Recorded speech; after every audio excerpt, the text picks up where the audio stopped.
আমরা সত্যিকার অর্থে ক্যাটাগরিগুলির নাম মুখস্থ করি না। আজকে সন্ধ্যাবেলায় সবার কাছে অনুরোধ, সকল ক্যাটাগরিগুলির নাম মুখস্থ করবেন। আপনি যখন দোকানের সামনে যান, দোকানদার বলে যে আপনার 6 পিস আচার দেন আর 6 পিস মানে 1 পলি বিন দেন। ওই দোকানে বেচেই কিন্তু ওই দুইটা।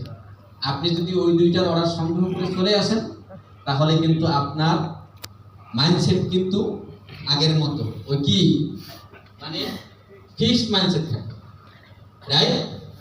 জি স্যার। তো আমাদেরকে ক্যাটাগরির নাম মুখস্থ থাকতে হবে, দোকানে উপস্থাপন করতে সহজ হবে।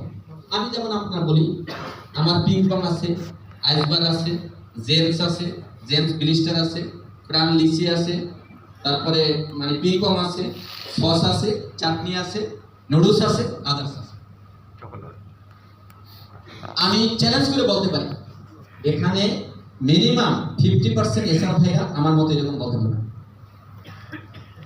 আর আমি একজন হেড অফিসার হিসেবে কিন্তু আমার এটা প্রয়োজন না, আপনাকে কিন্তু এটা দরকার। প্লিজ আমরা শিখি। আজকে শেষ মিটিং তো, অনেক কথা বলার চেষ্টা করতেছি। আপনারা ভালো টিম, আপনারা ভালো কাজ করেন, আরো ভালো করবেন ইনশাআল্লাহ।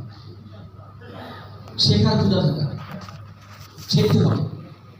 ওই যে বললাম না একটু আগে, অনেকগুলো কথা বলছি।